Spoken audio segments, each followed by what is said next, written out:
Hello everybody, welcome back with me Dan.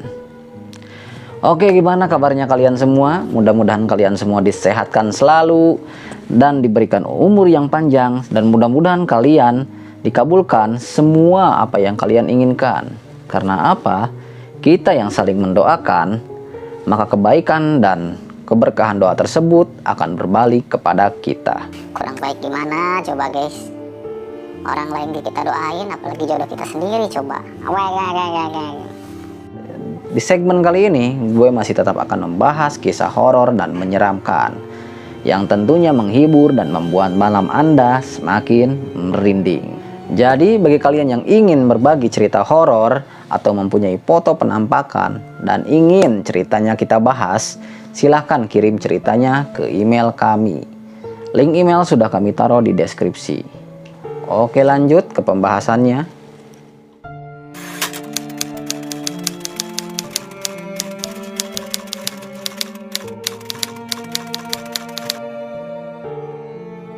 KKN Desa Penari. Ya, itu adalah kisah horor yang diadaptasi dari karya Simple Man yang viral di Twitter pada tahun 2019. Yang dijadikan film juga dan terus ramai nyampe sekarang. Apalagi bulan April kemarin nih, tahun 2022, muncul lagi film KKN terbaru. Makin keangkat lagi kan namanya, rame lagi, dan akhirnya viral lagi. Dan berhubung sekarang sedang ramai perbincangan tentang kisah horor KKN, gue akan menceritakan kisah horor KKN juga, yang tentunya tidak kalah seru dan tidak kalah menyeramkan dari KKN Desa Penari. Dan mungkin kalau pembahasannya kepanjangan akan gue potong jadi beberapa part. Oke, jangan lupa like bagi kalian yang suka dengan video horor ini, dan subscribe apabila kalian belum subscribe di channel kami, dan aktifkan loncengnya agar kalau misalkan kami update video baru, kalian mendapatkan notifikasi dari video tersebut. Oke, cerita horor kali ini mengisahkan beberapa mahasiswa dan mahasiswi dari kota P. Sengaja nama karakter dan nama kota kami samarkan karena takutnya ada sesuatu hal yang dapat merugikan pihak-pihak tertentu. Mereka yang sedang melaksanakan tugas kegiatan KKN di desa M pun mereka harus diganggu dan diteror oleh sosok makhluk astral yang mengerikan, yaitu si Eneng berambut panjang. Dan tentunya hal janggal dan horor pun datang saling bergantian, sehingga mereka menjadi down atas kejadian tersebut. Dan kita akan perkenalkan mahasiswa-mahasiswi yang mengikuti kegiatan KKN di Desa M. Mahasiswa dan mahasiswi tersebut bernama Wawan, Pujangga, dan Delpin. Serta mereka ditemani oleh mahasiswa-mahasiswi yang cantik bernama Imel, Yeni, dan Agnes. Adapun nantinya mereka bakal bertemu dengan Pak Kadus desa tersebut. Kadus itu singkatan dari kepala dusun. Dia bernama Bapak Farhan. Dan dia mempunyai anak gadis yang cantik bernama Andini. So, bagaimanakah kisah mereka selanjutnya? Dan akankah mereka bisa keluar dari desa tersebut dengan selamat? Jangan kemana-mana, stay terus di channel Don't Talk.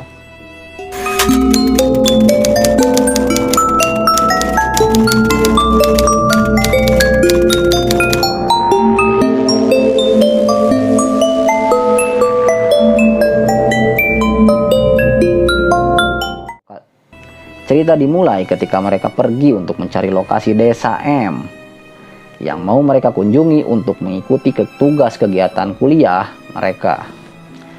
Mereka pun melewati hutan yang lebat serta jalanan yang sepi, tidak banyak kendaraan berlalu lalang, dan medan yang terjal disertai gerimis pun mereka lewati. Sebelum sampainya mereka di desa tersebut, mereka mengalami kejadian yang janggal dan membuat bulu kuduk mereka menjadi merinding. Dikala mobil mereka mendadak mati di tengah-tengah hutan.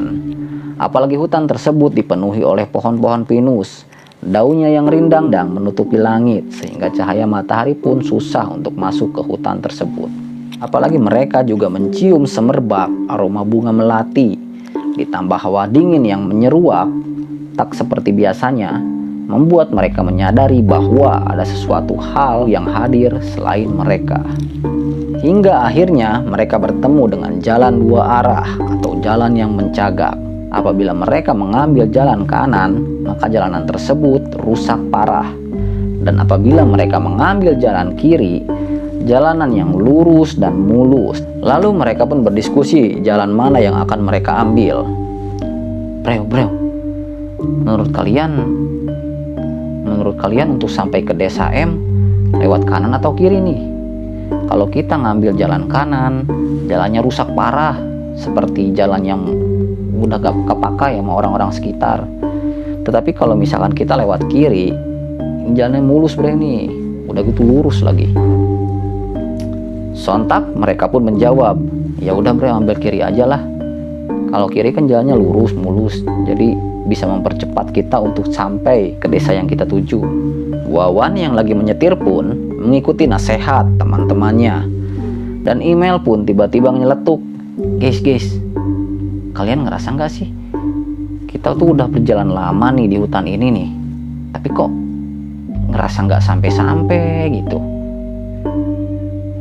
Iya Mel, gua aja ngerasa kita udah kayak berhari-hari loh di sini, tapi kita kayak yang muter-muter di sini doang. Timpal Yeni yang lagi duduk di sebelah Wawan. Lalu Pujangga pun menyangkal perkataan Yeni. Perasaan kalian doang kali, gue mah biasa aja perasaan. Iya gue setuju, itu mah kalian aja yang parno, kata Delpin. Udah jangan ngomong baik, ini bentar lagi juga nyampe kok. Tuh lihat tuh para penduduk desa, udah mulai kelihatan kan? Timpal Wawan yang lagi menyetir. Mereka berenam pun celingukan mencari orang yang Wawan maksud. Penduduk desa, ndasmu gundul, orang gak ada siapa-siapa kok, ucap Pujangga. Udah pulang kali mereka, orang gua lihat kok, mereka lagi bawa kayu, ucap seorang Wawan. Lalu mereka pun sampai di pintu masuk kampung dan mereka juga harus mencari Pak Farhan selaku kadus atau kepala dusun tersebut. Kami pun turun dari mobil dan berharap ada seorang yang bisa kami tanyai. Dan dari kejauhan kami melihat Bapak Paruhbaya yang sedang mengikat sebuah kayu. Kami pun langsung menghampiri beliau dan langsung bertanya, Pak, perkenalkan, kami mahasiswa dari kota M untuk melakukan kerja nyata di desa ini. Dan kami sedang mencari rumah Pak Kadus, ucap Bapak Wawan. Lalu Bapak yang membawa kayu pun menjawab dengan muka datar, dingin, dan penuh misterius.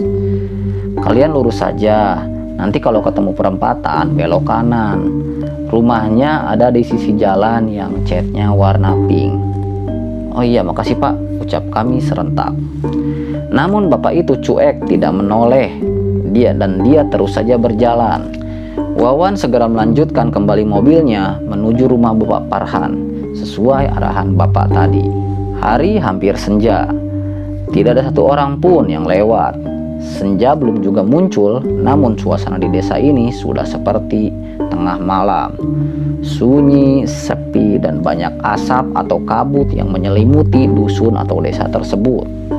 Conge, sore aja udah kayak gini, apalagi kalau malam-malam, teriak Delpin yang duduk di kursi paling belakang. Iya ya, ini desa kok serem amat perasaan, ucap Yeni.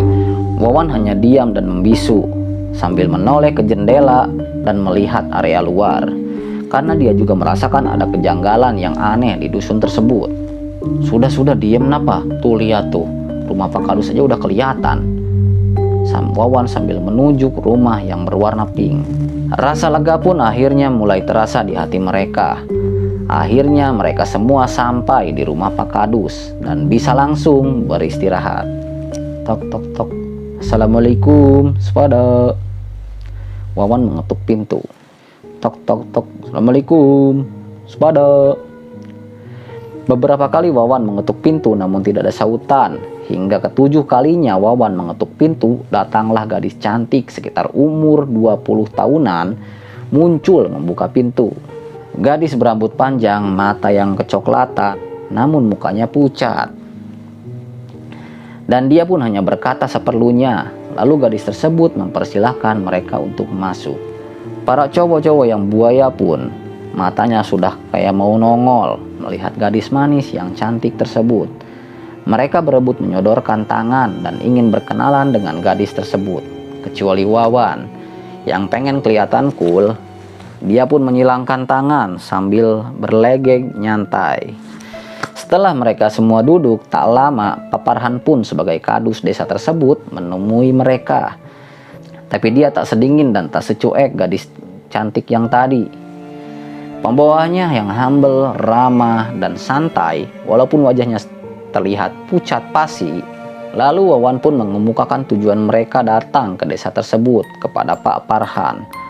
Pak, kami dari mahasiswa kota M. Di sini ditugaskan untuk tugas kuliah, ucap Wawan dengan sopan dan santun.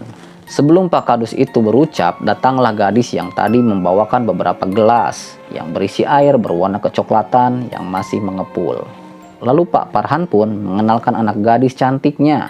Kenalkan nih, ini Andin, anak gadis saya. Dia adalah anak gadis sematawayang saya. Kami semua mengangguk, sedangkan para buaya sedang senyum-senyum sendiri, bagaikan melihat bidadari.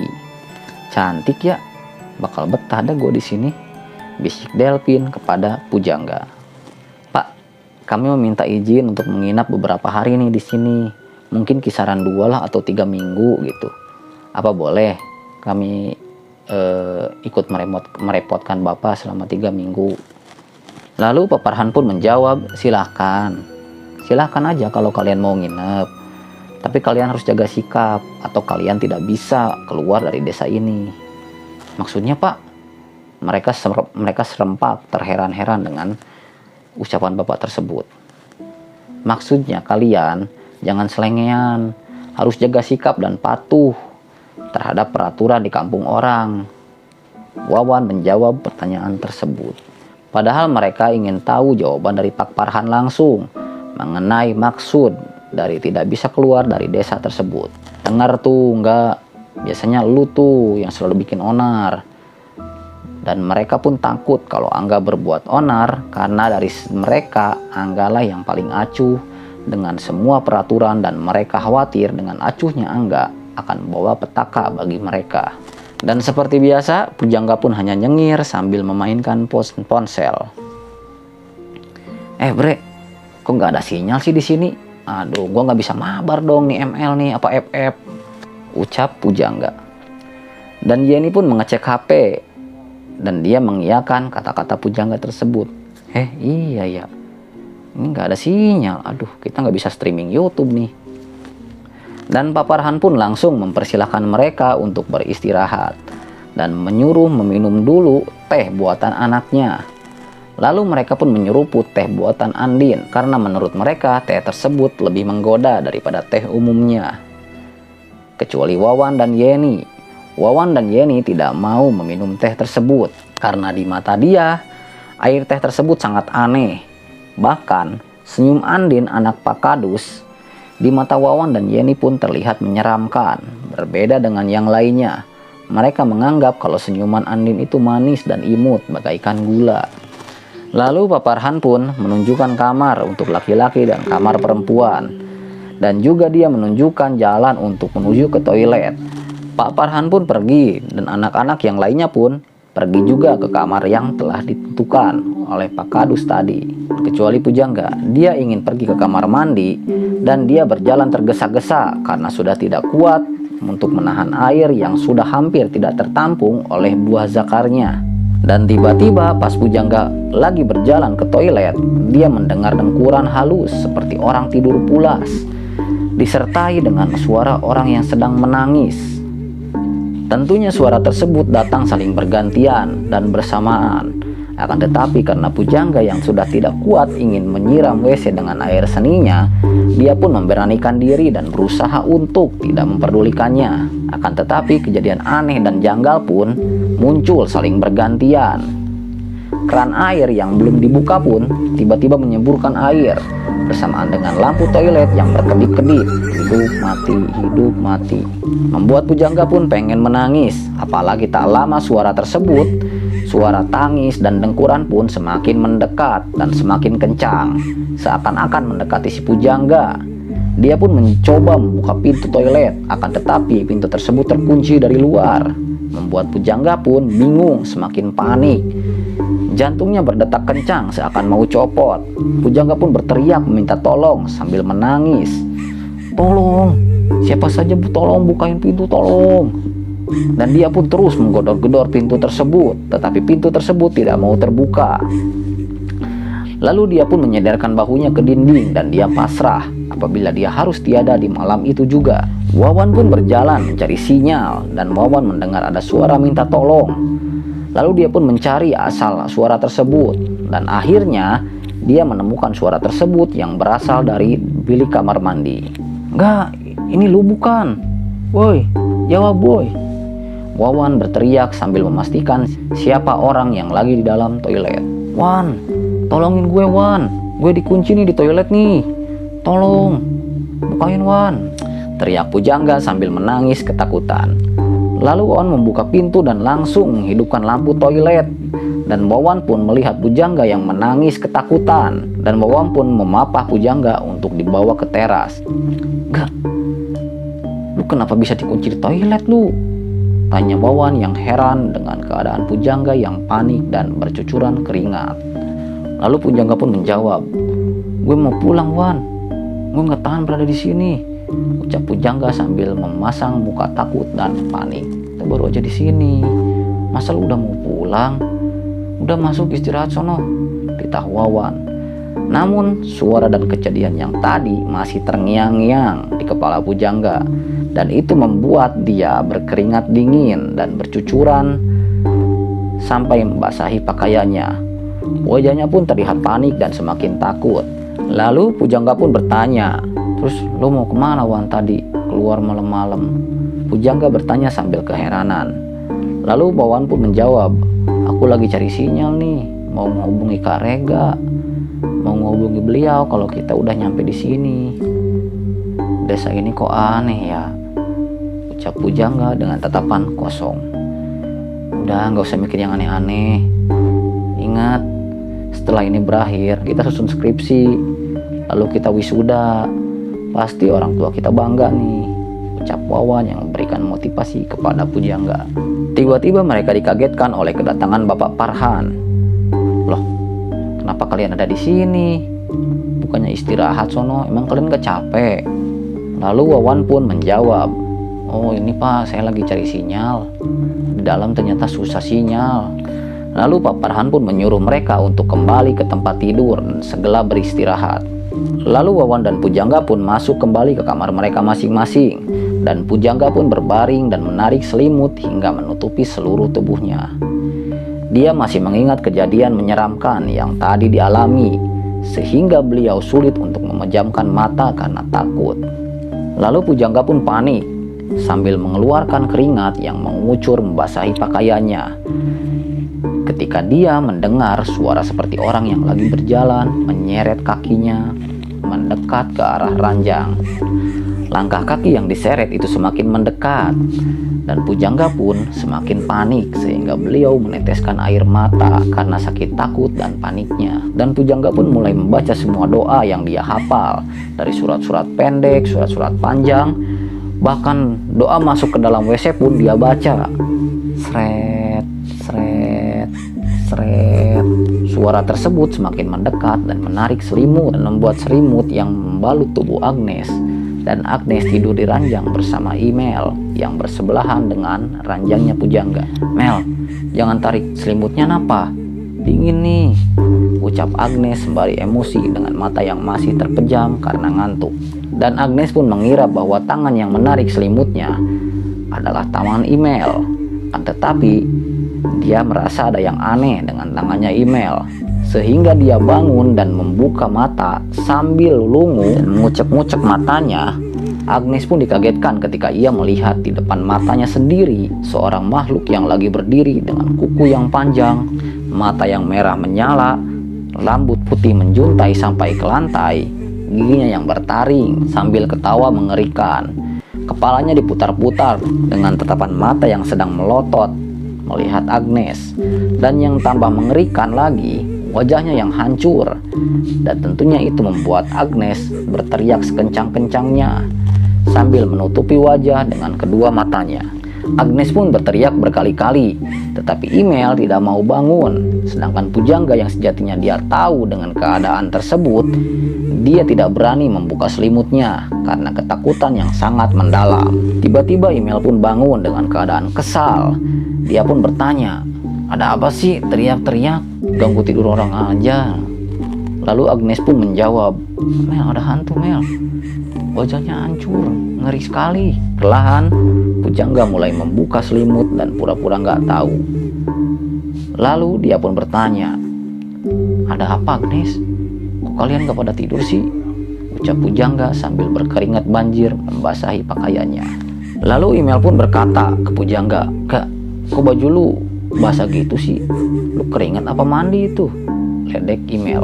Lalu Pujangga pun berkata jujur bahwa tadi sebenarnya dia melihat hantu menuju kamar. Namun karena mereka takut memberitahukan kepada mereka, dia pun tidak berani berbuat apa-apa. Dan Agnes pun bertanya, "Emang kamu lihat tadi penampakan tersebut? Beneran serem. Takut banget gua lihat sosok tersebut," ucap Agnes yang wajahnya pucat dan masih panik. "Alah, kalian ngawur. Hantu-hantu apaan? Udah sana tidur lagi. Udah malam lagian," ucap Email yang tidak percaya dengan hantu tersebut. "Aku memang gak ngelihat Mel, tapi aku merasakan bahwa ada kedatangan sosok makhluk astral," ucap Angga sambil ngotot dan ketakutan. "Ya udah Mel, kalau misalkan kamu gak percaya, kamu tidur aja di pinggir, biar aku yang di tengah," ucap Agnes yang masih trauma atas melihat penampakan tersebut. Lalu mereka pun bertukar posisi tidur. Akan tetapi ketika Angga mau memejamkan mata, telinganya mendengar suara yang sedang menangis, dan suara tersebut sangat nyaring, seperti orang yang sedang bersedih.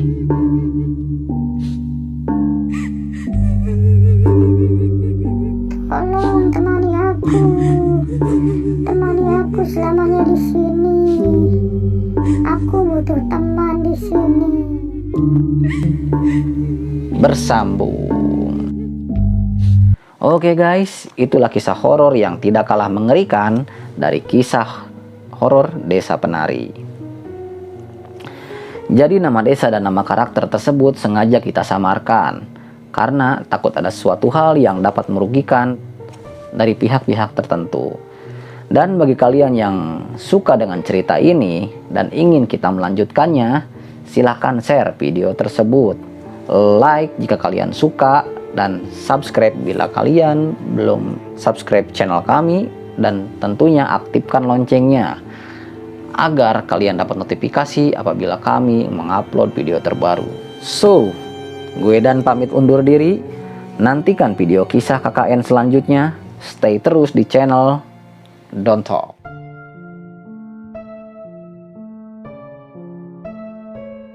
Adios amigos muchachos.